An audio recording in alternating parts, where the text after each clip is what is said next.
Ini ada pertanyaan.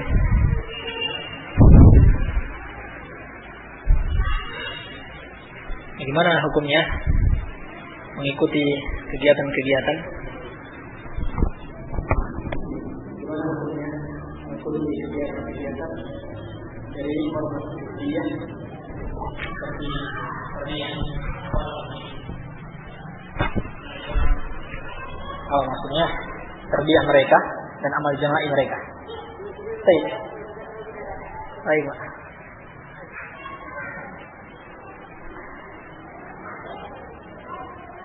Ini sudah dijelaskan oleh para ulama bahwasanya hal tersebut termasuk bentuk pertolongan kepada mereka untuk menguatkan hizbiyah mereka. Iya. Bentuk pertolongan kepada mereka untuk menguatkan hizbiyah mereka. Padahal Allah Subhanahu wa taala telah melarang kita untuk tolong-menolong dalam kebatilan.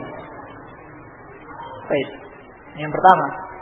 Yang kedua, seperti kata Imam Syaukani rahimahullah taala, hadirnya kita bersama mereka pada kegiatan mereka atau amalan-amalan mereka itu bisa menjadi senjata mereka untuk menyamarkan hizbiyah mereka kepada orang awam. Iya. Mungkin orang melihat kita hadir akan berkesimpulan kalau begitu tidak ada masalah. Tidak ada masalah dengan kegiatan mereka. Simpulan saja hadir, padahal dia orang soleh di tengah masyarakat. Baik. Yang kedua, yang ketiga, yang lebih berbahaya lagi adalah syubhat. Ya. Syubhat yang biasa mereka sebarkan di dalam pengajian mereka atau kegiatan mereka. Iya. Baik, nah ini sudah panjang lebar dijelaskan oleh para ulama kita. Jadi hukumnya jelas tidak boleh mengikuti kegiatan-kegiatan tersebut. Iya. Benarkah Wahdah Ikhwaniyah adalah ahli sunnah? Syekh Rabi' hafizahullah ta'ala telah menjelaskan bahwasannya mereka tidak termasuk ahli sunnah. Hanya permasalahannya, bagaimana kalau mereka menolak hal tersebut, hukum tersebut yang telah dijelaskan oleh para ulama. Jadi untuk mengatakan mereka itu bukan ahli sunnah, bukan kita, bukan para ustaz di Indonesia lagi, tetapi para ulama, ya, para ulama yang diakui ilmunya oleh seluruh dunia. Di antaranya Syekh Rabi' hafizahullah taala telah menyatakan bahwa mereka tidak termasuk dari ahli sunnah. Ya. Hanya permasalahannya, bagaimana ketika mereka menolak hal tersebut? Ya, nah kita buktikan. Ya. Dan kapan seorang itu keluar dari ahli sunnah? Iya. Maka para ulama kita telah menjelaskan, di antara yang dijelaskan oleh Imam Syafi'i rahimahullah taala dalam Al-Ittisam, bahwa seorang itu keluar dari ahli sunnah kalau dia menyelisihi pokok ahli sunnah, satu pokok ahli sunnah saja, nggak dua, satu saja, satu usul, satu masalah prinsip dalam ahli sunnah. Iya. Itu bisa masalah akidah atau masalah yang lebih khusus, yaitu masalah manhaj. Iya. Ini. Atau dia menyelisihi banyak masalah furu', ya, masalah cabang. Jadi itu seorang bisa keluar dari ahli sunnah. Nah, sekarang kita lihat bagaimana penyelisihan mereka. Nah, di situ kita membuktikan. Baik, ini dikatakan Imam Syafi'i. Kemudian Syekhul Islam Ibnu Taimiyah rahimahullah taala bagaimana dalam Majmu' Fatawa beliau menjelaskan seorang itu dikatakan ahlul bid'ah atau keluar dari ahli sunnah kalau dia melakukan bid'ah yang disepakati oleh para ulama akan kebid'ahannya atau tersebar dia masyhur di kalangan ulama bahwa itu adalah bid'ah. Kemudian Syekh Rabi' menjelaskan ini masalah penegakan hujjah kepada mereka. Penegakan hujjah itu tidak berlaku bagi semua bentuk bid'ah. Kalau bid'ahnya itu bid'ah yang masyhur di kalangan ulama bahwa itu bid'ah, seperti bid'ahnya Qadariyah, bid'ahnya Khawarij, iya, dan lain-lain, maka itu sudah nggak ada penegakan hujjah. Kenapa? Sudah masyhur. Tidak boleh tidak. Seorang ahli sunnah itu sudah mengetahui permasalahan itu. Iya. Nah, yang dikatakan oleh Syekhul Islam itu tadi, bid'ah yang sudah masyhur di kalangan para ulama sebagai bid'ah, seperti bid'ahnya Murji'ah, bid'ahnya Qadariyah, bid'ahnya Khawarij. Itu kalau seorang terjatuh dalam bid'ah tersebut, maka dia keluar dari Ahlus Sunnah. Ya. Kenapa? Karena ini ya perkara-perkara yang Ahlus Sunnah tidak boleh tidak, harus tahu dia. Ya. Harus mengerti dia permasalahan, karena sudah masyhur di kalangan para ulama Ahlus Sunnah wal Jamaah. Nah, saya berikan satu contoh saja.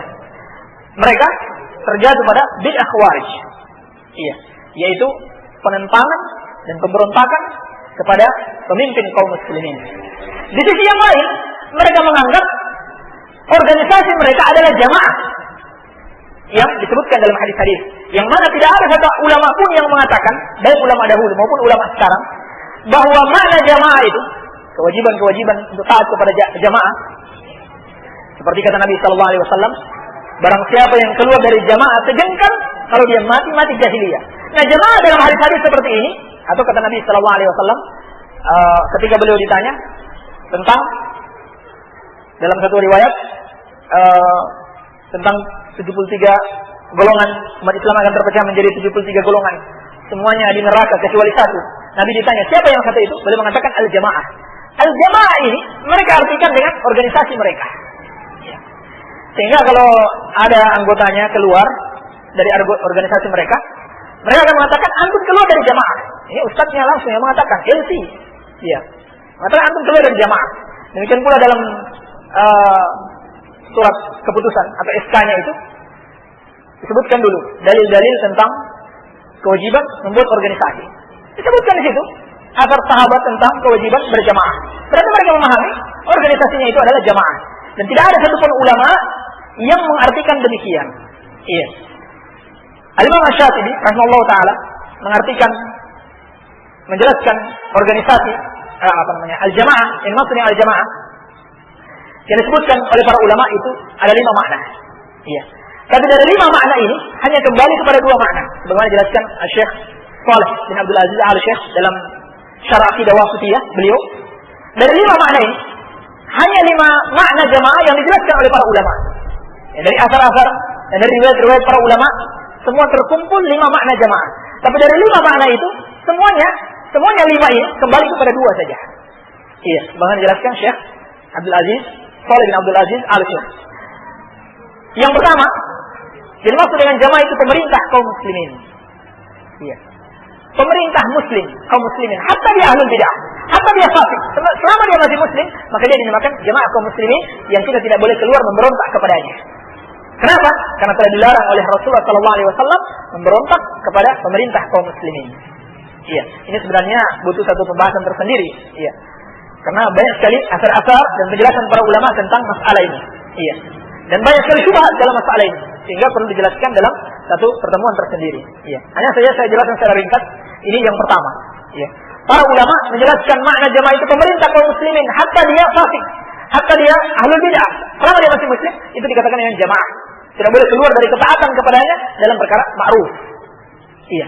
Ini makna yang pertama. Makna yang kedua adalah sahabat Rasulullah sallallahu alaihi wasallam. Artinya manhaj mereka. Iya. Siapa yang berpegang teguh dengan manhaj mereka, itulah al-jamaah. Ini makna perkataan Ibnu Mas'ud radhiyallahu taala anhu, "Man al-jama'atu ma wafaqa al-haqq wa in kunta wahdak." Jamaah itu apa yang sesuai dengan kebenaran meskipun engkau seorang diri. Iya. Itu satu orang. Jadi katakan jamaah.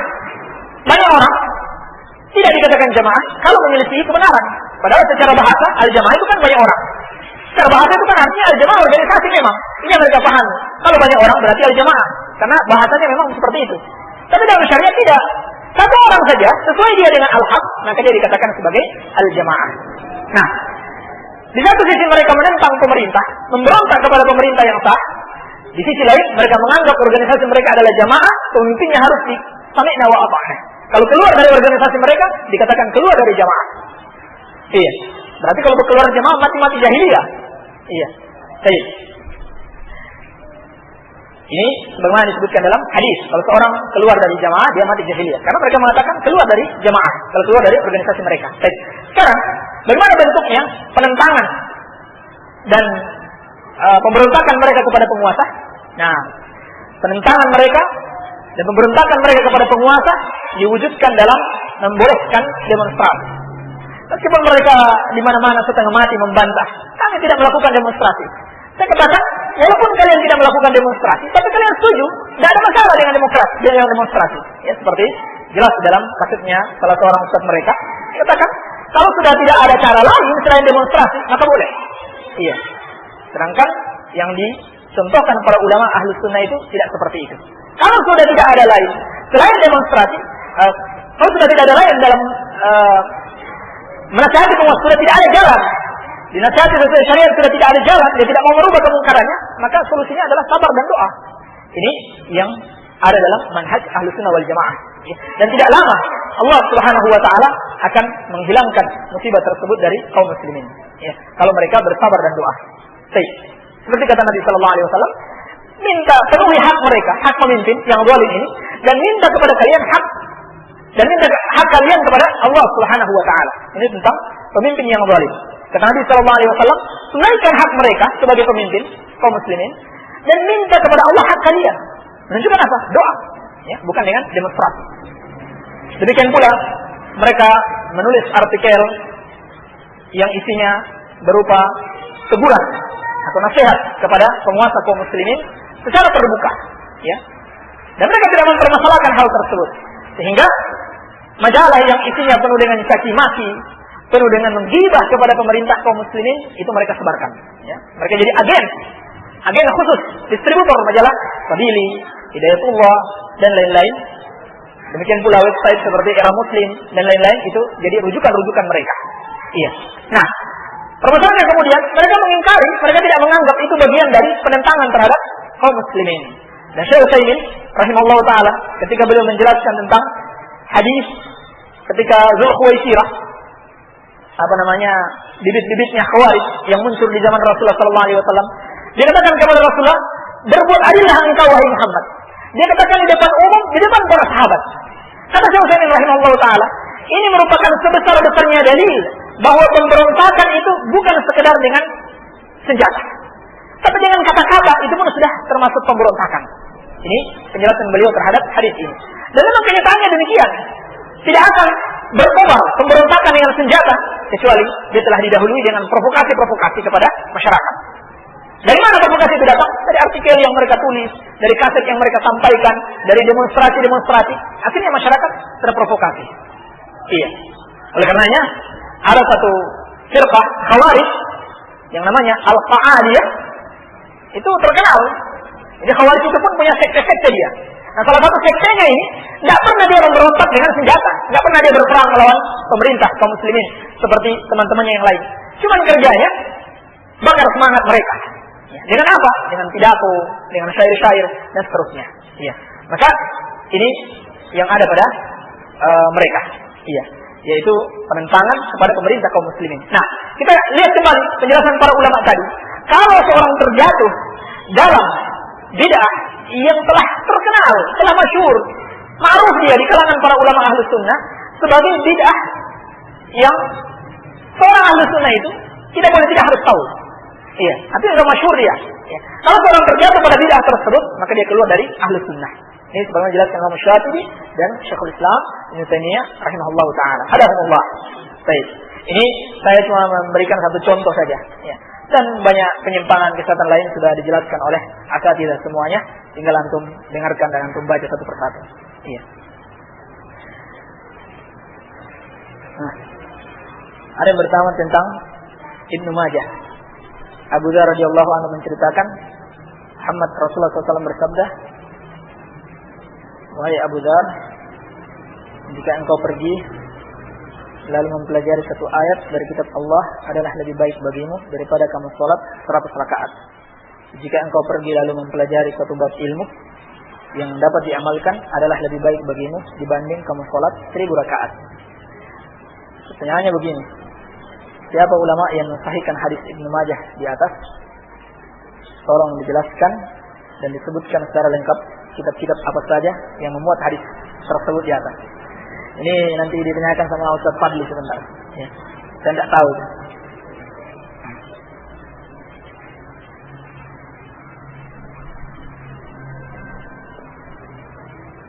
Dan ini pertanyaannya banyak, nanti disebut kasih sama Ustaz yang selanjutnya insyaallah. Saya tidak tahu pertanyaannya, jawabannya.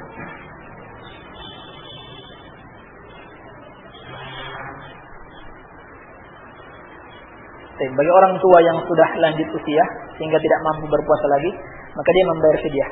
Bolehkah dia membayar fidyah sekaligus 30 hari di awal Ramadan atau di akhir Ramadan? Di akhir Ramadan, ya. Sebagaimana yang kita jelaskan tadi, yang dijelaskan para ulama sepengetahuan saya, itu di akhir Ramadan. Artinya setelah puasa itu benar-benar tidak dia lakukan. Iya. Manakah yang lebih utama bagi orang yang musafir, berpuasa atau tidak? Berpuasa tapi mampu untuk melakukan puasa. Ini sudah kita jelaskan tadi. Kalau dia mampu melakukan puasa dan tidak ada satu beban yang dia rasakan, maka lebih afdal baginya untuk berpuasa. Ya. Tapi kalau dia tidak mampu, maka lebih afdal baginya untuk berbuka. Lebih afdal baginya untuk berbuka. Tapi ini cuma lebih afdal ya. Artinya kalau dia mau puasa, boleh-boleh saja, tidak ada masalah. Iya. Hanya saja kalau masyaqqahnya sangat berat sampai membahayakan diri, maka wajib baginya untuk berbuka. Karena Nabi sallallahu alaihi wasallam telah mencela dengan satu celaan yang keras bagi orang yang kesusahan, ya, sangat kepayahan di dalam safar ketika dia berpuasa. Kata beliau, laisa birra an yasuma fi safar, ya, tidak termasuk kebaikan seorang yang puasa ketika safar. Atau kama qala sallallahu alaihi wasallam. Bagaimana hukumnya orang yang tidur siang, begitu dia bangun mereka dapati dirinya mimpi basah pada bulan Ramadan? Batal tidak puasa? Puasanya tidak batal. Ya. Puasanya tidak batal karena mimpi basah, karena sesuatu yang ketidaksengajaan. Ya. Saya mendengar Rasulullah SAW juga berpolitik. Apa itu benar? Kalau diartikan politik itu adalah sesuai dengan syariat, benar saja. Ya, Rasulullah SAW senantiasa mengikuti syariat Allah Subhanahu wa taala, ya. Jadi politik itu ada politik yang sesuai syar'i dan ada yang bertentangan dengan syar'i. Politik dalam Islam adalah politik yang sesuai dengan syariat Allah Subhanahu wa taala. Demikian, wallahu a'lam. Wa sallallahu ala nabiyyina Muhammadin wa alihi wa sallam wa akhiru da'wana alhamdulillahi rabbil alamin.